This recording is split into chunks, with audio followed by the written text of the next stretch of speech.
Hola, buenos días. ¿Qué tal? ¿Cómo estáis, queridos alumnos y queridas alumnas? Bueno, voy a intentar enviar las explicaciones a través de vídeos explicativos con el material que ya tenéis y así yo creo que, bueno, es la mejor manera para poder seguir avanzando un poco con el temario, ¿vale? Así que nada, empieza hoy las nuevas sesiones de Historia de la Filosofía desde las trincheras. Así que vamos a ello y vamos al grano y seguimos con Immanuel Kant, ¿vale? Vamos a seguir con Immanuel Kant, vamos a explicar ahora un poco más de Kant.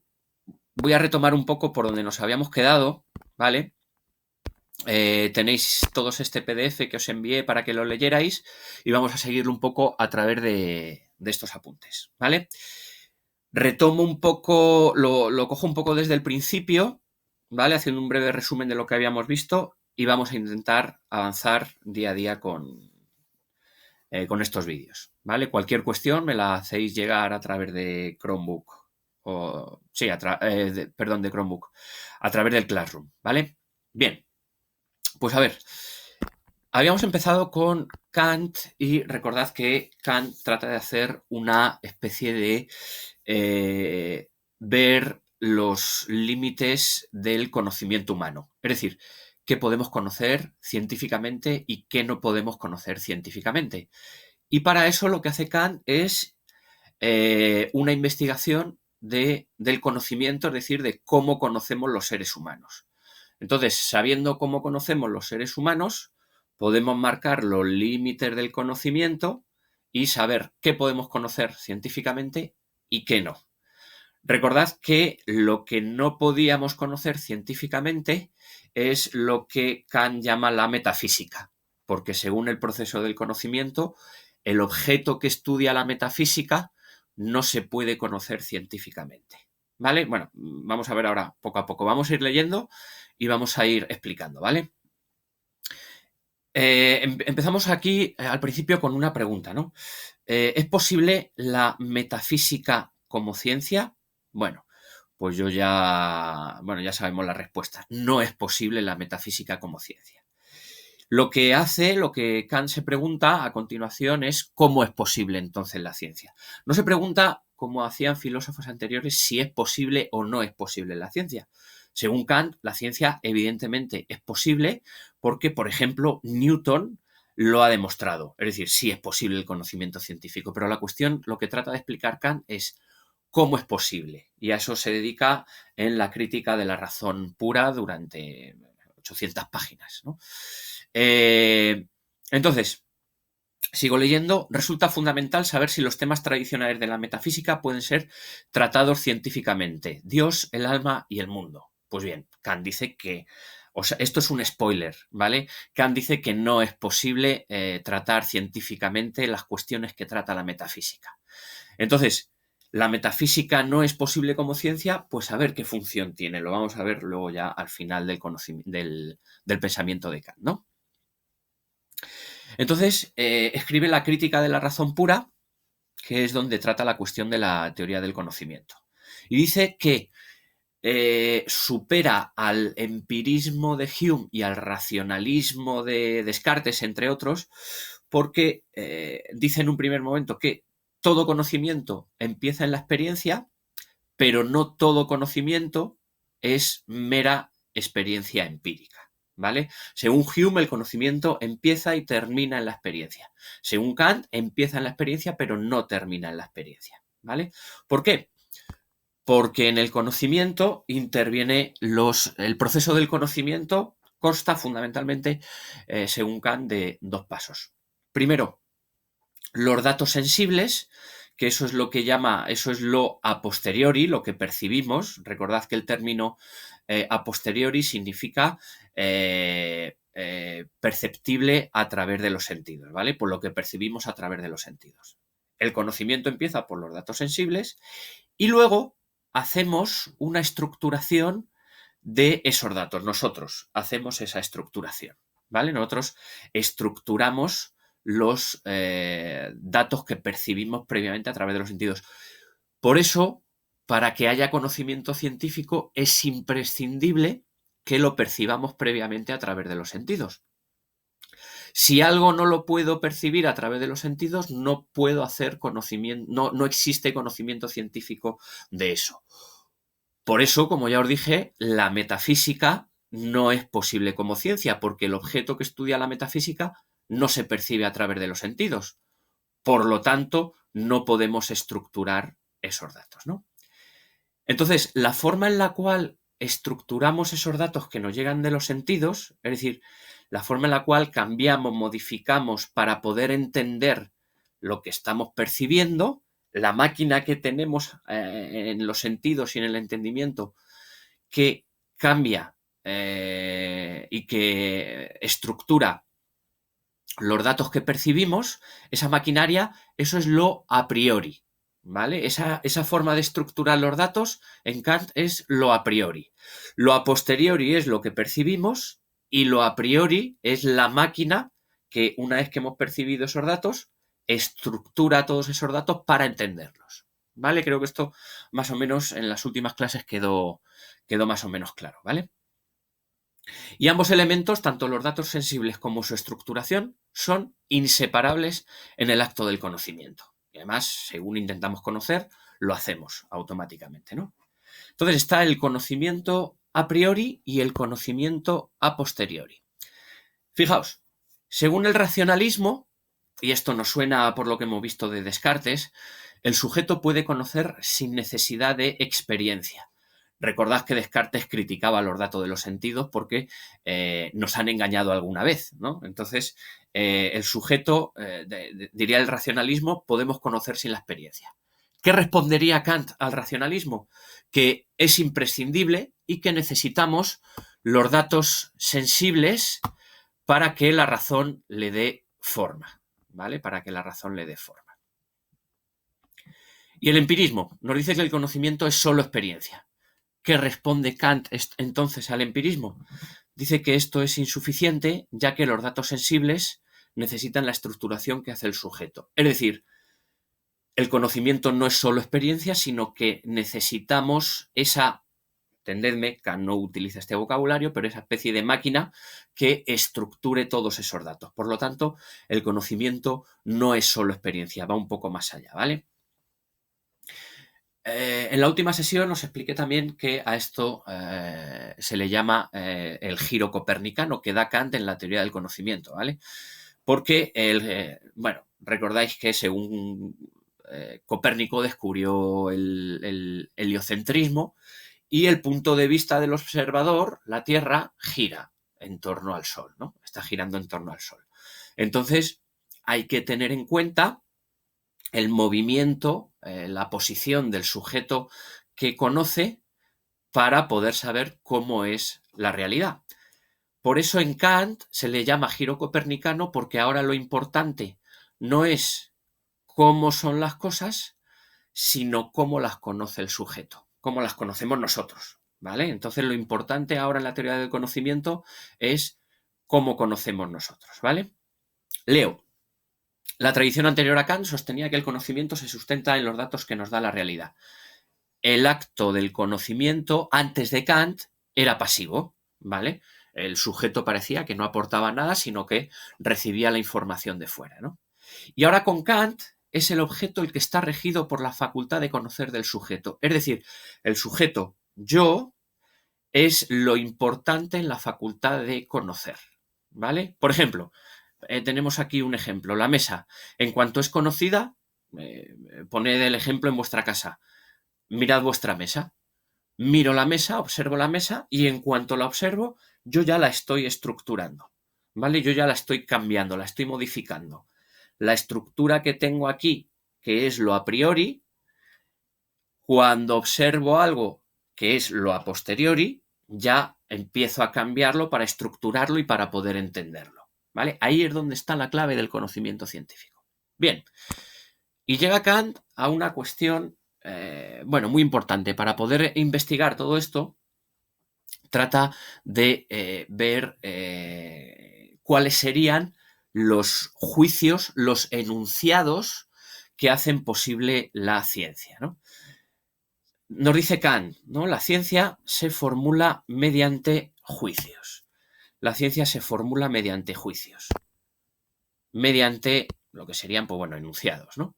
Un juicio es una conexión de un sujeto, de un predicado a un sujeto mediante el verbo ser. Los seres vivos son producto de la evolución biológica. Pues eso sería una especie de, eso sería un enunciado científico. Sujeto, los seres vivos, verbo ser, son y producto de la evolución biológica, el predicado. Bien, entonces trata de ver cómo son esos juicios que hacen posible la ciencia, ¿vale? Porque yo, por ejemplo, puedo decir, el ladrillo es azul, pero eso no es un juicio científico, ¿vale? Hay un sujeto, un predicado unidos por el verbo ser, pero decir el ladrillo es azul no es un enunciado científico, ¿vale? Entonces tengo que ver qué características tiene un enunciado para que sea científico, ¿vale? Por ejemplo, los seres vivos son producto de la evolución biológica. ¿Cuál es la diferencia entre el ladrillo es azul o los seres vivos son producto de la evolución biológica? ¿Por qué hay una diferencia entre ambos enunciados? Pues trata de ver las características que tendrían los juicios científicos. Y en un primer momento distingue dos tipos de juicios. Estarían los juicios analíticos, que por definición son a priori. Es decir, para saber su verdad o su falsedad, no necesitaríamos de la experiencia. Por ejemplo, el triángulo tiene 3 lados. Yo no necesito ver un triángulo para saber que tiene 3 lados, porque el predicado tiene 3 lados, ya está incluido en el sujeto triángulo. Es decir, no puede ser de otra manera. Y su contrario, es decir que el triángulo tiene 4 lados, sería un enunciado contradictorio, implicaría contradicción, ¿vale? Leo. El predicado está contenido en el sujeto. El predicado se puede deducir del sujeto mediante análisis sin la experiencia. Por eso, por definición, son a priori. Son juicios universales y necesarios. Es decir, el contrario, como os he comentado, implica contradicción. Pero no nos amplían información, ¿vale? No nos dan información absolutamente de nada, porque todos los triángulos tienen 3 lados y no puede ser además de otra manera, ¿vale? Entonces tiene estas características. El predicado incluido en el sujeto es a priori, no necesita de la experiencia y son universales y necesarios y además no nos amplían información sobre la realidad, ¿no? Por otro lado estarían los juicios sintéticos, que son a posteriori, es decir, necesitan de la experiencia. Por ejemplo, el ladrillo es azul. El predicado no está incluido en el sujeto, es decir, un ladrillo no tiene por qué ser azul necesariamente, y para saber si ese enunciado es verdadero, el ladrillo es azul, necesito mirarlo, necesito verlo, necesito de la experiencia, por eso es a posteriori, ¿vale? Son a posteriori, son contingentes, es decir, lo contrario de necesarios, es decir, son enunciados no necesarios, no es necesario que un ladrillo sea azul, ¿vale? Son particulares, pues este ladrillo es azul y el otro es rojo, ya está. Porque su contrario es posible, ¿vale? Y este tipo de enunciados sí nos amplían información, porque me está diciendo una cualidad que yo antes no sabía, ¿vale? De este ladrillo o de este otro ladrillo, por ejemplo, ¿no? Pero las características que tienen los enunciados de la ciencia es que los juicios científicos es que son universales, necesarios y además nos amplían información. Es decir, sería una mezcla entre los dos tipos de juicios, los analíticos y los sintéticos, ¿vale? De los analíticos es que son universales y necesarios, y de los sintéticos, además, que nos amplían información. Entonces sería una mezcla de ambos, ¿vale? Por lo tanto, los juicios científicos no son ni analíticos ni sintéticos. Para Kant, los juicios, habría un tercer tipo de juicios que nos dice que los juicios que hacen posible la ciencia, los juicios propios de la ciencia, son los que él llama los juicios sintéticos a priori, ¿vale? Los juicios sintéticos a priori. Nos dice aquí, fijaos, la ciencia sí es posible, como hemos dicho antes. Eso lo atestigua Newton. Así que deben existir unos juicios que impliquen necesidad, universalidad y que además nos amplíen información. Y esos juicios son los juicios sintéticos pero son a priori, ¿vale? Y vamos a ver ahora un poco cómo son posibles esos juicios sintéticos a priori. Es decir, un juicio científico, pues por ejemplo, el que os he dicho antes, los seres humanos son producto de la evolución biológica. Es un juicio que tiene la universalidad, la característica de universalidad, de la necesidad y además nos amplía información, porque podría ser de otra manera, no tiene por qué ser así. Su contrario no implicaría contradicción. Si el ser humano no fuera producto de la evolución biológica, no es contradictorio. Y además nos amplía información, ¿vale? Por lo tanto, ese sería un tipo de juicio científico, ¿vale? Y empezamos ya un poco con lo nuevo, que nos dice que es lo que vamos a ver ahora en toda la teoría del conocimiento de Kant, que se estructura el conocimiento en 3 niveles. Primero, en la estética trascendental va a estudiar cómo percibimos a través de los sentidos, cuál es la forma en la que nosotros estructuramos los datos de los sentidos. La estética trascendental estudia la sensibilidad, los sentidos, cómo percibimos a través de los sentidos, ¿vale? Lo vamos a ir viendo poco a poco. Luego, la analítica trascendental es cómo esos datos que ya los sentidos han estructurado llegan a nuestro entendimiento y los estructuran otra vez para hacerlos comprensibles, ¿vale? Y eso lo hacemos aplicando en eso que nos ha llegado a través de los sentidos, lo que llama Kant las 12 categorías del entendimiento, ¿vale? Por un lado, vamos a ver la estética trascendental, cómo conocemos, cómo modificamos la realidad a través de los sentidos. Por otro lado, la analítica trascendental, cómo modificamos eso que ya hemos modificado a través de los sentidos, pero con el entendimiento, para hacer comprensible esos datos que nos llegan. Y por último, estaría la dialéctica trascendental, las pretensiones de la razón, el hueco que le queda a la metafísica, ¿vale? Ya hemos visto que ya veremos que el conocimiento científico es posible, lo estudia a través de la estética trascendental y la analítica trascendental. Y luego, la dialéctica trascendental es donde estudia el papel de la metafísica, ¿vale? Y vamos a ver esas tres partes fundamentalmente. Vamos a ver un poco este vocabulario. Dice trascendental, las condiciones que hacen que puedan darse los juicios sintéticos a priori en la ciencia. Empieza acá lo que llama la investigación trascendental, es decir, cómo conocemos la realidad. Lo a priori es lo trascendental en Kant, es decir, la estructura que tenemos para conocer la realidad es lo trascendental. Fijaos, lo a priori es la estructura a través de la cual modificamos la realidad al tratar de conocerla. Y como todos tenemos exactamente la misma estructura para conocer la realidad, pues todos conocemos la realidad exactamente de la misma manera.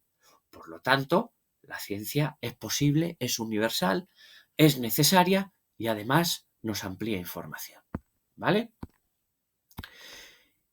Y empezaríamos, que esto lo vamos a dejar para la siguiente clase, ¿vale? Vamos a empezar la siguiente clase que intentaremos ver entero lo que sería esta cuestión de la estética trascendental, es decir, cómo conocemos a través de los sentidos. Vamos a empezar solo con la forma en la cual estructuramos la realidad, modificamos qué aportamos a través de los sentidos cuando conocemos la realidad. Os hago spoiler. Aportamos lo que llama Kant las formas puras a priori, que son 2, espacio y tiempo. Nosotros, nuestra máquina, percibe a través de los sentidos y aportamos espacio-tiempo, ¿vale? Veremos más cosas de vocabulario y bueno, cualquier duda que tengáis sobre un poco lo que hemos visto, este pequeño repaso e iniciar un poco ya lo que vamos a ver en las siguientes clases, pues me lo preguntáis a través de Classroom, si os parece bien. Y nada, pues muchas gracias, filosofitos y filosofitas, y seguimos en la próxima clase de Filosofía desde las trincheras. Un saludo.